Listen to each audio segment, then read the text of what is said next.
بسم اللہ الرحمن الرحیم نحمده ونصلی علی رسوله الکریم اما بعد فاعوذ باللہ من الشیطان الرجیم بسم اللہ الرحمن الرحیم الم تر الى الملأ من بني اسرائیل من بعد موسى اذ قالوا لنبي له ابعث لنا ملكا نقاتل في سبيل الله قال هل عسيتم ان كتب عليكم القتال الا تقاتلوا قالوا وما لنا الا نقاتل في سبيل الله وقد اخرجنا من ديارنا وابنائنا فلما كتب عليهم القتال تولوا الا قليلا منهم والله عليم بالظالمين صدق اللہ العظیم.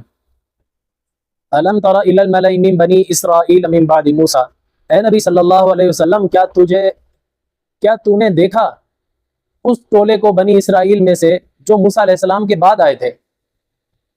الم تر، اے نبی کیا تو نے دیکھا، یہ دراصل الم تعلم کے معنی میں ہے. کیا تجھے پتہ ہے، تجھے یہ قصہ معلوم ہے؟ یہ کسی بات کی اہمیت بتلانے کے لیے پہلے یہ لفظ کہہ دیا جاتا ہے. جیسے ہم بھی کسی کو کوئی بڑی خبر دے رہے ہوتے ہیں تو کہتے ہیں ارے بھائی تجھے پتہ ہے فلاں جگہ یہ کام ہو گیا، حالانکہ اس کو پتہ نہیں ہوتا، لیکن پھر بھی استفہام اس وجہ سے کیا جاتا ہے تاکہ اگلا ہماری بات سننے کو تیار ہو جائے، اس کی طلب بڑھ جائے. ہاں یار جلدی بتاؤ مجھے، اب تک تو پتہ نہیں ہے، آپ سے پتہ چل جائے گا. تو یہ عربی میں بھی اس طرح یہ لفظ کہہ دیا جاتا ہے الم تعلم یا الم تارا. معنی اس کا الم تعلم والا ہی لیں گے. ویسے الم تارا کا معنی ہوتا ہے تو نے دیکھا، حالانکہ نبی صلی اللہ علیہ وسلم تو وہاں موجود ہی نہیں تھے، دیکھنے کا سوال ہی نہیں پیدا ہوتا. تو یہاں پر عالم یا عالم تعلم کے معنی میں آ جائے گا کہ تجھے معلوم ہے ان لوگوں کا قصہ جو بنی اسرائیل میں سے تھے، موسیٰ علیہ السلام کے بعد آئے تھے. اچھا وہ قصہ کیا ہے؟ اذ قالوا، جب انہوں نے کہا لنبی لہم ابعث لنا ملکا نقاتل فی سبیل اللہ، اپنے نبی کو انہوں نے کہا کہ بھیج ہمارے لیے کوئی امیر بنا کر تاکہ اس کی قیادت میں ہم نقاتل فی سبیل اللہ، ہم قتال کریں اللہ کی راہ میں، جہاد کریں اللہ کی راہ میں. قال، تو وہ وقت کے نبی کہنے لگے هل عسیتم ان کتب علیکم القتال الا تقاتلوا، هل عسیتم قریب ہے کہ جب تم پر یہ فرض ہو جائے گا قتال، اللہ تقاتلوا پھر تم قتال نہیں کرو گے. یعنی مجھے تو یوں لگتا ہے کہ اگر فرض ہو گیا نا قتال تو تم نہیں کرو گے. قالوا، تو وہ لوگ کہنے لگے وما لنا الا نقاتل فی سبیل اللہ، اے اللہ کے نبی ہم کیوں نہیں قتال کریں گے اللہ کی راہ میں. بات یہ ہے وقد اخرجنا من دیارنا وابنائنا، ہمیں ہمارے گھروں سے نکال دیا گیا، ہماری اولادوں کو لے کر چلے گئے. یہ میں نے واقعہ کل بتایا تھا قوم عمال کا کہ لوگوں نے بنی اسرائیل پر حملہ کیا تھا، ان کو اٹھا کر لے گئے تھے، ان کی لڑکیوں کو. تو جب اتنا کچھ ہم پر ظلم ہوا تو ابھی ہم جہاد نہیں کریں گے کیا؟ فلما کتب علیہم القتال، پھر جب ان پر قتال کرنا فرض کر دیا گیا، جب جہاد کا حکم اللہ نے دے دیا، تولوا الا قلیلا منہم، تو سارے کے سارے پھر گئے سوائے چند لوگوں کے. واللہ علیم بالظالمین، اور اللہ تعالیٰ خوب اچھی طرح جانتے ہیں ظالم لوگوں کو. وقال لهم نبیہم، اور کہا ان کو ان کے نبی نے ان اللہ قد بعث لکم طالوت ملکا، بھئی تم نے کہا تھا نا کہ اللہ سے ایک امیر مانگ لو ہمارے لیے. تو ان کے نبی نے ان کو کہا کہ بے شک اللہ تعالیٰ نے بھیجا ہے تمہارے لیے طالوت کو امیر بنا کر. ملک کا معنی ہوتا ہے حاکم، بادشاہ، سردار. ملک کا معنی ہے، ملک فرشتے کو بھی کہا جاتا ہے. یہاں پر جو ہے یہ امیر کے معنی میں ہے، لیڈر کے معنی میں ہے. ویسے بادشاہ کے معنی میں بھی استعمال ہوتا ہے یہ لفظ. امیر ہو یا بادشاہ ہو، جو بھی ہو، اطاعت دونوں کی ہی لازمی ہوتی ہے. بادشاہ بھی تو امیر ہی ہوتا ہے، لیڈر ہی ہوتا ہے، تو اس کی بھی اطاعت لازم ہے. اس آیت سے یہ پتہ چلتا ہے کہ مسلمانوں کی ایک جماعت کا امیر ضرور ہونا چاہیے. اگر ان کی کئی جماعتیں بن گئی ہیں تو ہر جماعت کا ایک امیر ہونا چاہیے. اللہ تعالیٰ ہمیں یہ سبق دے رہے ہیں اس قصے میں. وقال لهم نبیہم، ان کے نبی نے ان کو کہا کہ بے شک اللہ تعالیٰ نے بھیجا تمہارے لیے طالوت کو امیر بنا کر، بادشاہ بنا کر. قالوا، تو وہ لوگ کہنے لگے انا یکون له الملک علینا، یہ کیسے ہو سکتا ہے کہ اس کو بادشاہی مل جائے ہم پر؟ ہم پڑھے لکھے لوگ ہیں، ہم بڑے سیانے ہیں، وہ تو بیچارہ غریب کنگلا ہے، اس سے زیادہ قابلیت تو ہمارے اندر ہے. آج کل بھی ہمارے یہاں ایک وبا ہے، ہم امیر اس کو چنا کرتے ہیں جس کے پاس پیسہ زیادہ ہو. مسجد کی کمیٹی بنا لو تو اس میں بھی صدر اسی کو چنا جاتا ہے جس کے پاس پیسہ زیادہ ہو. ہم حریص لوگ ہیں، ہماری نظر ان کے اخلاق کردار پر نہیں ہوتی، ان کے پیسے کے اوپر ہوتی ہے. یہ بڑا مالدار ہے، خرچ کرتا رہے گا، ہمارا نام روشن ہوتا رہے گا. اس وجہ خرچ کرنے کے چکر میں پیسہ اس کا دیکھ کر وہ کرے نہ کرے وہ ایک الگ بات ہے، لیکن ہمارا چناؤ کا جو طریقہ ہوتا ہے وہ یہی ہے امیر کو. اور یہ تو ایک مسجد کی میں بات کر رہا ہوں، ہر چیز میں دیکھ لو یہی ہوتا ہے. ہر محکمے میں، ہر شعبے میں اگر ہم دیکھیں، ہمارے یہاں جو ایم پی اے بنتا ہے وہ بھی مالدار ہوتا ہے، جو ایم این اے اٹھتا ہے بنتا ہے وہ بھی مالدار ہوتا ہے. کوئی یہ غریب غربا نظر تو نہیں آتا کوئی ایسا. تو ٹکر پارٹی کو ٹکٹ دیا جاتا ہے، حالانکہ یہ چناؤ کا طریقہ غلط ہے. اصل بات ہے ہم غلط اس وجہ سے کر رہے ہیں، ہمارے یہاں خلافت نہیں ہے، جمہوریت ہے، جمہوریت میں یہی گند چلا کرتا ہے. قالوا انا یکون له الملک علینا، وہ کہنے لگے کہ کیسے اس کو ہم پر سرداری حاصل ہو سکتی ہے، یہ تو نہیں ہو سکتا. ونحن احق بالملک منه ولم يؤت ساعة من المال، ہم زیادہ حقدار ہیں اس سرداری کے، اس امیر ہونے کے، اس سے یعنی طالوت سے. ولم يؤت ساعة من المال، اس کی وجہ کیا ہے، اس کو تو کوئی مال و دولت ہی نہیں دیا گیا، غریب آدمی ہے، تو غریب آدمی کی کون مانے گا. یہ ہمیشہ ہر دور میں ایسا ہی ہوا ہے، اگر کوئی غریب امیر بنا ہے یا کوئی لیڈر بننے کی کوشش کی ہے تو عوام نے یہی اعتراض کیا ہم اس کا کیوں کہنا مانے، یہ تو غریب ہے. قرآن مجید میں حضرت موسیٰ علیہ السلام کا واقعہ آتا ہے. فرعون نے لوگوں کو کہا اس کی بات مت مانو، میری بات مانو، میں تمہارا رب ہوں، میرے حکم سے دریا بہتے ہیں، نہریں بہتی ہیں. 25ویں سپارے میں وَنَادَى فِرْعَوْنُ فِي قَوْمِهِ، اور فرعون نے اپنی قوم کو پکار کر کہا، قال یا قومی، کہنے لگا اے میری قوم، الیس لی ملک مصر وہذہ الانہار تجری من تحتی افلا تبصرون، کیا یہ مصر کا بادشاہ میں نہیں ہوں اور یہ ساری نہریں جو بہ رہی ہیں میرے حکم سے بہ رہی ہیں، افلا تبصرون، تم عقل سے کام نہیں لیتے. ام انا خیر من ھذا الذی هو مہین ولا یکاد یبین، اب تم ہی بتاؤ میں زیادہ بہتر ہوں، میں زیادہ بہتر ہوں یا یہ آدمی زیادہ بہتر ہے جو رسوا ہے. یعنی موسیٰ علیہ السلام کے لیے اس نے لفظ کہا استغفر اللہ، ولا یکاد یبین، اس کو تو بولنا بھی نہیں آتا. فلولا القی علیہ اسورۃ من ذہب او جاء معہ الملائکۃ مقترنین، اگر یہ سچا نبی ہے تو اس کے ساتھ تو سونے کا انبار ہونا چاہیے تھا، مال و دولت کا انبار ہونا چاہیے تھا، یا اس کے ساتھ ایک فرشتہ چلتا، وہ لوگوں کو بتاتا کہ یہ نبی ہے، یہ نبی ہے. اب دیکھو تانا کیا دیا ہے، یہ غریب ہے، بول بھی نہیں سکتا، اس کے پاس مال بھی نہیں ہے، اگر نبی ہوتا تو مال والا ہوتا نا، یہ تانا دیا. تو نتیجہ کیا نکلا، فاستخف قومہ فاطاعوہ، انہوں نے موسیٰ علیہ السلام کو ہلکا سمجھا، فرعون کا کہنا مان لیا. یہ ہر دور میں ایسا ہوتا ہے، غریب کی بات سننے کو کوئی نہیں تیار ہوتا چاہے وہ حق پر ہو. تو موسیٰ علیہ السلام کو بھی یہی تانا دیا گیا، غریب ہے. ہمارے نبی صلی اللہ علیہ وسلم کو بھی یہی تانا دیا گیا. سورہ فرقان میں پہلے رکوع میں کافروں کا اعتراض نقل کیا گیا. انہوں نے کہا اگر یہ نبی ہوتا تو اس کے ساتھ تو خزانہ ہونا چاہیے تھا، لولا علیہ کنزم، اس کے ساتھ خزانہ ہونا چاہیے تھا، یہ تو کنگلا آدمی ہے، تو ہم غریب کو کیسے ہم اپنا نبی مان لیں. تو یہاں پر بھی ان لوگوں نے یہی اعتراض کیا کہ طالوت تو بالکل غریب آدمی ہے، اس کے پاس مال ہی نہیں ہے، وہ کیسے ہمارا سردار بن جائے گا. انا یکون له الملک علینا ونحن احق بالملک منه ولم یؤت ساعة من المال، ہم زیادہ حقدار ہیں امارت کے، سرداری کے، اس کے پاس تو کچھ مال و دولت ہی نہیں ہے. قال، تو وقت کے نبی فرمانے لگے، ان اللہ اصطفاہ علیکم، بے شک اللہ نے چنا ہے اس کو تم پر، میں نے نہیں چنا، اللہ نے چنا ہے.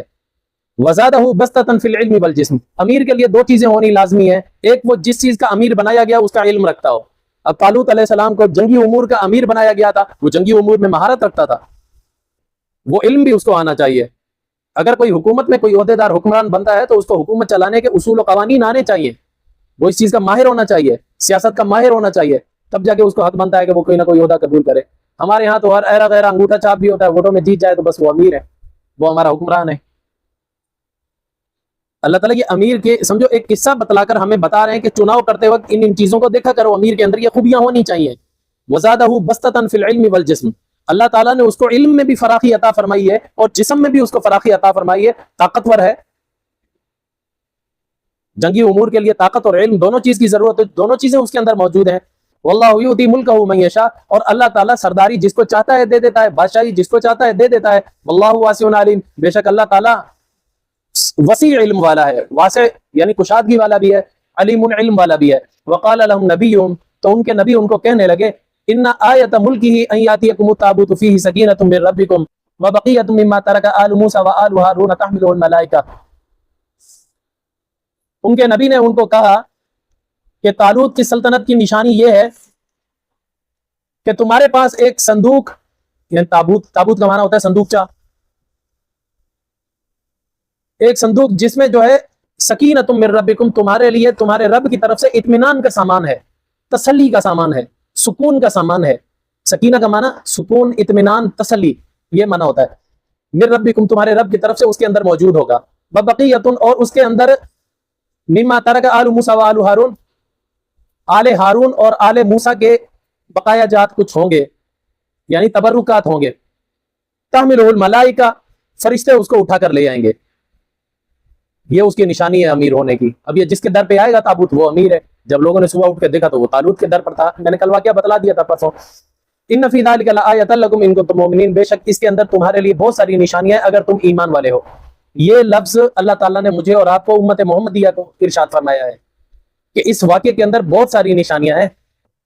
اگر تم ایمان والے ہو تو سمجھ سکتے ہو کہ آپس میں اکٹھے ہونا چاہیے، ایک جماعت بن کر رہنا چاہیے، تمہارا ایک امیر ہونا چاہیے، اس کو پھر اسلام کے غلبے کے لیے نکلنا چاہیے. یہ سب کچھ اللہ تعالیٰ فرماتے ہیں یہ نشانی ہے تمہارے لیے اس قصے میں. اپنی قوت اور طاقت کو نہ دیکھو. آگے اللہ تعالیٰ یہ بھی بتلاتے ہیں کہ طاقت بھلے کم بھی ہو لیکن اللہ کی مدد شامل حال ہو تو بیڑا پار ہو جاتا ہے، پھر اللہ تعالیٰ غلبہ دے دیتا ہے. اللہ تعالیٰ فرماتے ہیں فلما فصل طالوت بالجنود، پھر جب نکلا طالوت علیہ السلام اپنے لشکر کے ساتھ، قال ان اللہ مبتلیکم بنہر، تو طالوت کہنے لگا کہ بے شک اللہ تعالیٰ تمہیں آزمانا چاہتا ہے ایک دریا کے ذریعے. دریائے اردن وہ انہوں نے کراس کر کے جانا تھا، اس دریائے اردن کے ذریعے تمہیں آزمانا چاہتا ہے. فمن شرب منہ فلیس منی، جو اس میں سے پانی پی لے گا وہ مجھ میں سے نہیں ہو سکے گا. یعنی وہ اتنا بزدل ہو جائے گا وہ میرے لشکر سے واپس ہو جائے گا، اس کے اندر بزدلی آ جائے گی. حالانکہ پانی پینے سے بزدلی نہیں آتی. اصل وجہ کیا ہے؟ اللہ تعالیٰ یہ دیکھنا چاہتے تھے یہ امیر کا کہنا کتنا مانتے ہیں، امیر کی اطاعت کا مادہ کتنا ہے. اگر امیر نے منع کر دیا ہے تو منع ہو جانا چاہیے. کئی دفعہ ایسا ہوتا ہے امیر ایسی چیز کا حکم دے دیتا ہے جو عقل تسلیم نہیں کر رہی ہوتی، پھر بھی ماننا پڑتا ہے. نبی اکرم صلی اللہ علیہ وسلم نے ایک مرتبہ ایک لشکر بھیجا جہاد کرنے کے لیے. جب یہ لشکر دشمن کے علاقے میں پہنچا، اچھا اس لشکر میں بڑے بڑے صحابہ تھے، حضرت ابو بکر بھی تھے، حضرت عمر بھی تھے، حضرت علی بھی تھے، حضرت عثمان بھی تھے، چاروں خلفاء. اور اللہ کے نبی نے جو امیر بنایا چاروں خلفاء میں سے کسی کو نہیں بنایا. کس کو بنایا؟ حضرت عمر بن عاص رضی اللہ تعالیٰ عنہ کو، اس کو امیر بنا کر بھیجا. شیعہ لوگ اسے کھار کھاتے ہیں، چٹتے ہیں، وہ الگ بات ہے. اللہ کے نبی نے اس کو امیر چنا. تو باقی یہ چاروں خلفاء اور بھی بہت سارے صحابہ ان کی قیادت میں گئے. سخت سردی کا موسم تھا. جب دشمن کے علاقے میں پہنچے تو انہوں نے ایک جنگل میں انہوں نے پڑاؤ ڈالا کہ یہاں ہم بیٹھیں گے پھر صبح کو حملہ کریں گے. سخت سردی تھی تو لوگوں نے آگ جلانا چاہیے تاکہ تھوڑی سیکائی حاصل کریں. سخت سردی بڑی تیز تھی، زیادہ تھی. تو کچھ کھا پکا لیں، کچھ کاوے شاوے بنا لیں، جیسے ہمارے یہاں چائے شائے چلتی ہے تو کھانا وانا بنا رہے ہیں، کیا کریں. انہوں نے آگ جلانے کی کوشش کی تو حضرت عمر بن عاص نے سختی سے منع کر دیا، کہا آگ کوئی نہیں جلائے گا، مشل بھی کوئی نہ جلائے. یعنی لالٹین جلانے پہ بھی پابندی لگا دی، کوئی نہ جلائے، یہ منع ہے. تو اب صحابہ کو جب ٹھنڈ نے آ پکڑا تو صحابہ کہنے لگے یار امیر نے منع کر دیا ہے، یہ حالانکہ وجہ تو کوئی نہیں ہمیں نظر آ رہی، کیوں منع کیا ہے. تو وہ لوگ حضرت عمر رضی اللہ تعالیٰ عنہ کے پاس آئے کہ آپ تھوڑا وجیہ بات کرنے کے بھی ماہر ہیں، عمر بن عاص کے سامنے ہماری تو ضرورت نہیں ہو رہی بولنے کی، آپ جا کر کہیں آگ تو جلانے دے، سخت سردی ہے. حضرت عمر کہنے لگے یار بات یہ ہے ان کو نبی صلی اللہ علیہ وسلم نے امیر بنایا ہے، میں ان کے سامنے کچھ نہیں بول سکتا. اگر انہوں نے کہا ہے تو تم مان لو، اگر پھر بھی تم نے زیادہ دباؤ ڈالنا ہے ابو بکر کے پاس چلے جاؤ، اس کی بات ہو سکتا ہے امیر مان لے. تو یہ سب اکثر صحابہ پھر یہ حضرت ابو بکر صدیق کے پاس گئے، کہنے لگے کہ امیر نے منع کیا ہے آگ جلانے سے، آگ تو جلانی چاہیے، ٹھنڈ میں ہماری بری حالت ہو رہی ہے. تو حضرت ابو بکر صدیق کہنے لگے بات تو واقعی صحیح ہے، آگ جلانی چاہیے، لیکن جب امیر نے حکم دے دیا ہے تو میں کیسے اس کو جا کر کہہ سکتا ہوں کہ جلائے، میں نہیں کہہ سکتا، امیر کا حکم ہے بس اس کو مان لو. صحابہ چپ ہو گئے. جب فجر کا وقت ہوا نا تو حضرت عمر بن عاص رضی اللہ تعالیٰ نے فرمایا حملہ کر دو دشمن پر. تو وہ بے خبری کے عالم میں تھے، ادھر سے مسلمانوں نے جو حملہ کیا ہزاروں کے لشکر کو انہوں نے شکست دے دی. کیوں؟ وہ بے خبر تھے، ان کو پتہ ہی نہیں تھا کہ لشکر آیا. پھر صحابہ کو پتہ چلا کہ ہمارے امیر نے صحیح فیصلہ کیا تھا، اگر ہم اس وقت آگ جلا لیتے تو دشمن کو مخبری ہو جاتی، ان کو پتہ چل جاتا کہ یہاں پر کوئی لشکر آیا ہوا ہے ہمارے مقابلے کے لیے، وہ تیار ہو جاتے اور صبح کی جنگ ہم پر بھاری ہو جاتی. امیر نے آگ نہیں جلانے دی تاکہ روشنی نظر نہ آئے، کسی کو پتہ ہی نہ چلے کہ یہاں کوئی آیا ہوا ہے. کتنی بڑی حکمت والی بات ہے، لیکن عام لوگوں کو اس وقت سمجھ نہیں آ رہی تھی. تو امیر اگر آزمانا بھی چاہے نا، اس کو اختیار ہے، وہ آزما سکتا ہے. آپ نے کبھی فوج کی ٹریننگ دیکھی ہے؟ فوجیوں کو بھگا بھگا کے جب رننگ کراتے ہیں ان کو دوڑا دوڑا کر لا کر ان کو پانی کے چشمے پر بٹھا دیتے ہیں، یا بیٹھ جاؤ پینا نہیں ہے، بیٹھے رہو. پانی کو دیکھ کے اور جی للچا رہا ہوتا ہے، اور پانی کے منہ پہ لے جا کے بٹھا دیتے ہیں، پینا نہیں ہے، کمانڈر کا حکم ہے اب رکے رہنا ہے. بھوک لگی بھی ہوگی شدت کی، کھانے کے لیے بٹھا دیں گے، روٹی دے کھانی نہیں ہے جب تک آرڈر نہ آئے، اب لے کر بیٹھے ہوئے ہیں، کیا کریں. باقاعدہ ان کو اندرونی لحاظ سے بھی ان کو مضبوط کیا جاتا ہے تاکہ ان کے دل میں اتنا حوصلہ پیدا ہو جائے کہ اگر کوئی مشکل اور کٹن راہ آ جائے ہم اس میں بھی ثابت قدم رہ سکیں. اگر وہ چھوٹی سی یہ تکلیف برداشت نہ کریں گے تو آگے چل کے بڑی تکلیف کیسے برداشت کر لیں گے؟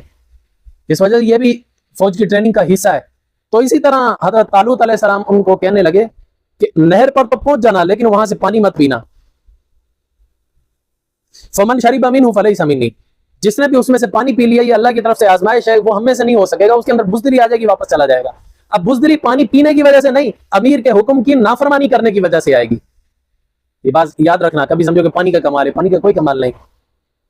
وَمَن لَّمْ يَطْعَمْهُ فَإِنَّهُ مِنِّي، جو ایک چلو بھی نہیں پیے گا وہ مجھ میں سے ہوگا، یعنی میرے لشکر میں سے ہوگا. إِلَّا مَنِ اغْتَرَفَ غُرْفَةً بِيَدِهِ، ہاں اگر شدت کی پیاس لگ بھی رہی ہے ایک چلو یا دو چلو پینے کی اجازت ہے، اس سے زیادہ پیٹ بھر کے نہیں پینا. فَشَرِبُوا مِنْهُ إِلَّا قَلِيلًا مِنْهُمْ، ان لوگوں نے ڈٹ کے پانی پیا سوائے چند لوگوں کے جو بچ گئے تھے. 80,000 کے لشکر میں سے صرف 313 بچے تھے جنہوں نے پانی نہیں پیا تھا. تو اس سے یہ پتہ چلا اکثریت ہمیشہ نافرمانوں کی ہوتی ہے. قرآن مجید بھی یہی سمجھاتے ہیں ہمیں. قرآن مجید میں جگہ جگہ آپ کو یہ لفظ ملے گا، وَأَكْثَرُهُمُ الْجَاهِلُونَ وَأَكْثَرُهُمْ لَا يَعْقِلُونَ وَأَكْثَرُهُمُ الْفَاسِقُونَ. اکثریت فاسقوں کی، گناہ گاروں کی ہوتی ہے، اکثریت جاہلوں کی ہوتی ہے، اکثریت بے عقلوں کی ہوتی ہے. یہ جگہ جگہ پر لفظ ملے گا. ماننے والے، اطاعت کرنے والے، ایمان والے وہ بہت کم ہوتے ہیں، شکر گزار بہت کم ہوتے ہیں، اللہ کی اطاعت کرنے والے بہت کم ہوتے ہیں. یہ ہر دور میں ایسا رہا ہے. تو انہوں نے بھی فشاربوا منہ، ڈٹ کے پیا. الا قلیلا منہم، سوائے چند ایک نے. فلما جاوزہ، بس جب یہ لشکر جا کر جالوت کے مقابلے میں جا کر کھڑا ہوا، والذین آمنوا معہ، اور طالوت کے ساتھی بھی یعنی جو ایمان والے تھے وہ بھی جب جا کر اس کے مقابلے میں کھڑے ہوئے جالوت کے، قالو، تو کہنے لگے لا طاقت لنا اليوم بجالوت وجنودی. اب دیکھو یہاں پر 3 طبقوں میں لشکر بٹ گیا تھا. ایک وہ لوگ جنہوں نے طالوت کے کہنے پر ڈٹ کر پانی پیا تھا، وہ تو بزدل ہو گئے، راستے سے چلے گئے. 80,000 میں سے وہ نکل گئے، باقی تقریباً 19,000 بچے تھے. اب 19,000 میں سے کچھ لوگ وہ تھے جنہوں نے ایک چلو پی لیا. اگرچہ طالوت علیہ السلام کی اجازت تھی چلو پینے کی، لیکن یہ کہ انہوں نے کہا تھا جو نہیں پیے گا وہ مجھ میں سے ہی ہوگا، جو پی لے گا ان کے بارے میں نہیں کہا. انہوں نے اجازت کے تحت تھوڑا پیا، لیکن ان کے اندر بزدلی آئی، کم آئی. وہ ڈٹ کر میدان میں تو کھڑے ہو گئے، لیکن جب جالوت کی فوج جب سامنے آئی ہے، آمنا سامنا ہوا، ان کی ہوائیں نکل گئی. وہ کہنے لگے طالوت علیہ السلام کو لا طاقت لنا اليوم بجالوت وجنودی، آج تو ہمارے اندر طاقت نہیں ہے جالوت اور اس کے لشکر کے ساتھ لڑنے کی. ہمت ہار گئے. امیر کی اطاعت نہ کرنے کا نتیجہ یہ نکل رہا ہے. قال الذين يظنون انهم ملاقوا الله، ایک طبقہ وہ تھا جنہوں نے پیا ہی نہیں تھا، وہ پکے ایمان والے تھے، وہ 313 تھے. وہ کہنے لگے وہ لوگ جن کو یقین تھا کہ انہوں نے اللہ سے ملاقات کرنی ہے، یعنی ان کا ایمان بڑھ پکا تھا، انہوں نے امیر کی اطاعت بھی کی. وہ کہنے لگے کم من فئۃ قلیلۃ غلبت فئۃ کثیرۃ باذن اللہ، ارے بہت دفعہ ایسا ہوا ہے کہ چھوٹی سی جماعت بڑی بڑی جماعتوں پر غالب آ جاتی ہے اللہ کے حکم سے. واللہ مع الصابرین، اور اللہ تعالیٰ صبر کرنے والوں کے ساتھ ہے. صبر سے مراد ڈٹ جانا، ڈٹے رہنے والوں کے ساتھ ہے. صبر کا لفظی معنی یہی ہے، ڈٹ جانا، بندھ جانا، قید ہو جانا، ایک جگہ پر جم جانا. واللہ مع الصابرین، اللہ تعالیٰ صبر کرنے والوں کے ساتھ ہوتا ہے، یعنی ان کا ایمان پکا تھا 313 کا، وہ ڈٹ گئے. وَلَمَّا بَرَزُوا لِجَالُوتَ وَجُنُودِهِ، پھر جب آمنے سامنے ہوئے جالوت کے اور اس کے لشکر کے، کون؟ یہ 313 لوگ. پھر یہ دعا کرنے لگے، وَقَالُوا رَبَّنَا أَفْرِغْ عَلَيْنَا صَبْرًا وَثَبِّتْ أَقْدَامَنَا وَانصُرْنَا عَلَى الْقَوْمِ الْكَافِرِينَ. وہ کہنے لگے اے ہمارے رب، ہم پر صبر انڈیل. ایک ہوتا ہے صبر اتارنے میں تھوڑا بھی آ جائے کام چل جاتا ہے. تو وہاں چونکہ لشکر بہت بڑا تھا، 40 لاکھ کا لشکر تھا، 313 تو ایسے آٹے میں نمک برابر ہو گئے، بلکہ اس سے بھی کم ہو گئے. اب ان کی حیثیت کیا ہے اتنے بڑے لشکر سے لڑ جائیں؟ اس وقت انہوں نے پھر پکارا یا اللہ اب تو ہی مدد کرا ہماری. ہم بھاگ سکتے ہیں، ہمارے دل کمزور ہیں، لیکن ہم پر اتنا صبر اتار کہ ہم ایسے ڈٹ کے کھڑے ہو جائیں، وثبت اقدامنا، ہمارے پاؤں مضبوط کر دے، ہم پیچھے نہ ہٹ سکیں. وانصرنا علی القوم الکافرین، اور ہماری مدد کر کافر قوم کے مقابلے میں. یہ میدان جنگ میں دعا مانگنا حدیث شریف میں آتا ہے مجاہد جب میدان جنگ میں دعا مانگتا ہے تو اس کی دعا ایسے قبول ہوتی ہے جیسے نبیوں کی دعا قبول ہوتی ہے. بہت بڑی فضیلت والا عمل ہے جہاد. نبیوں کی دعا کی طرح ان کی دعا قبول ہوتی ہے.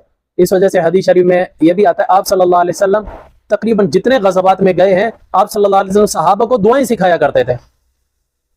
جنگ بدر پہلی جنگ لگی ہے, اس میں حضرت علی اور مرتضیٰ رضی اللہ تعالیٰ عنہ فرماتے ہیں کہ میں نے دیکھا ہم جنگ میں صف بندی کر کے کھڑے ہوئے تھے دشمن کے مقابلے میں, جب میں آپ صلی اللہ علیہ وسلم کو دیکھنے کے لیے آیا کھجور کے پتوں کے خیمے میں آپ صلی اللہ علیہ وسلم سجدے میں گرے ہوئے تھے, جو چادر اوپر لپیٹی بھی تھی اس کا پلو بھی گرا ہوا تھا, کندھا ننگا تھا, اور سجدے میں رو رو کر کہہ رہے تھے اے اللہ ہذہ العصابہ, یہ چھوٹی سی جماعت میں لے کر حاضر ہو گیا ہوں, اگر آج تو نے ان کو بٹا ڈالا تو پھر یاد رکھے اللہ دنیا میں تیرا نام لینے والا کوئی باقی نہیں رہے گا.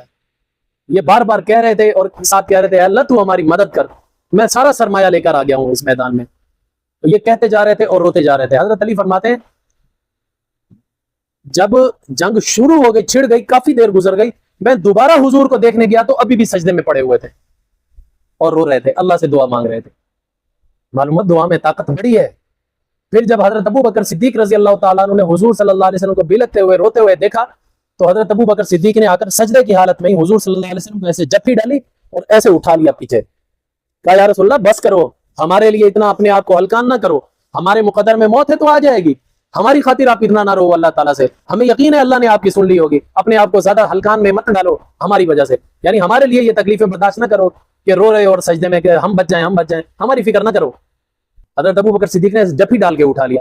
تو نتیجہ کیا ہوا, حضور کا رونا ایسا کام آیا کہ جو دشمن گرفتار ہوئے تھے خود حضور صلی اللہ علیہ وسلم کے چچا حضرت عباس کافروں کی طرف سے لڑنے کے لیے آئے ہوئے تھے, تو جب ایسے پیچھے ہاتھ باندھے نا ایک صحابی نے, جب لے کر جا رہا تھا تو ایسے اسے پیچھے سے دھکا دیا, تو حضرت عباس نے ایسے مڑ کے دیکھا, کہنے لگے میرے ہاتھ بندھے ہوئے نہ ہوتے نا پھر ایک ہاتھ کی مار تھی, تو ایک ہی چمبا لگتا تو یہاں زندہ بھی نہ بچتا. حضرت عباس رضی اللہ عنہ قد اور لمبے دڑنگے تھے, تو وہ صحابی جو گرفتار کر کے دبلے پتلے کانگڑی سے وہ لے کر جا رہے تھے.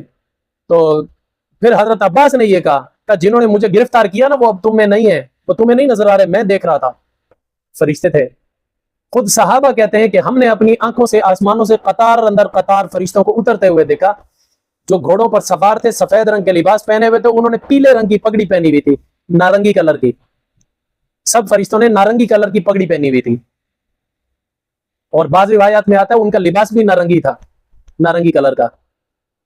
تو یہ تو صحابہ نے بھی دیکھا, دشمنوں نے بھی دیکھا, اور جتنے قیدی گرفتار ہوئے وہ یہی کہہ رہے تھے, کہہ رہے یہ وہ چہرے نہیں ہیں جنہوں نے ہمیں قید کیا تھا, وہ چہرے اور تھے. اللہ تعالیٰ نے فرشتے بھیجے تھے, اور قرآن مجید میں یہ واقعہ آتا ہے, آگے چل کے آ جائے گا 4 سپارے میں. تو میدان جہاد میں مجاہدین کی دعا نبیوں کی طرح قبول ہوتی ہے. تو اب بھی اگر کوئی دعا مانگے نا میدان جہاد میں فوراً قبول ہوگی, فرشتے آئیں گے مدد کے لیے, اور آتے ہیں. علامہ اقبال نے یہی تو کہا ہے, پر تمہارا ایمان تھوڑا بڑھنا چاہیے, فضائے بدر پیدا کر, یعنی بدر والا ماحول بنا اپنا, ایسا ایمان بنا کر دکھا دے. فضائے بدر پیدا کر, فرشتے تیری نصرت کو اتر سکتے ہیں گردوں سے, قطار اندر قطار اب بھی, یعنی جنگ بدر والا ماحول بناؤ اپنے دلوں کا, فرشتے تیری نصرت کو, فرشتے تمہاری مدد کرنے کے لیے اتر آئیں گے, اتر سکتے ہیں گردوں سے, گرد کہتے ہیں اس کو آسمان کو, آسمان سے اب بھی فرشتے اتر سکتے ہیں قطار اندر قطار. ہمارا ایمان کمزور ہے, لیکن پھر بھی اللہ اس کمزور ایمان میں بھی مجاہدین کی سنتا ہے. فلسطین میں ابھی جہاد ہو رہا ہے, ہم سمجھ رہے ہیں وہاں پر مسلمان بہت بری حالت میں, قسم پرسی کی حالت میں ہے, مسلمان مٹ جائیں گے, کچھ ہو جائے گا. نہیں, دشمن کی پالیسی یہ ہے, وہ ان پناہ گزینوں کے اوپر بمباری کر رہا ہے جو نہتے ہیں, خالی ہاتھ ہیں.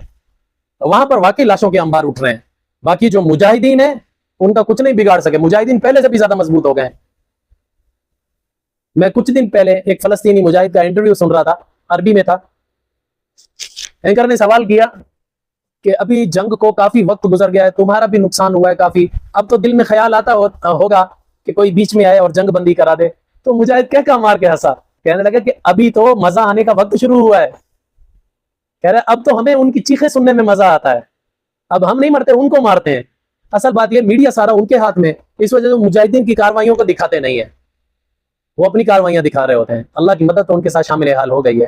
اب بھی دیکھ لو نا یار, اسرائیل نے جب بمباری کرنا شروع کی تو اس نے کیا کہا تھا, آدھے گھنٹے میں ان کو غزہ کو مٹا دوں گا. غزہ پورا فلسطین نہیں ہے, ایک علاقہ ہے, چھوٹا شہر ہے, بہت چھوٹا ہے، ہمارے سکھر سے بھی چھوٹا ہے، چھوٹا سا شہر ہے.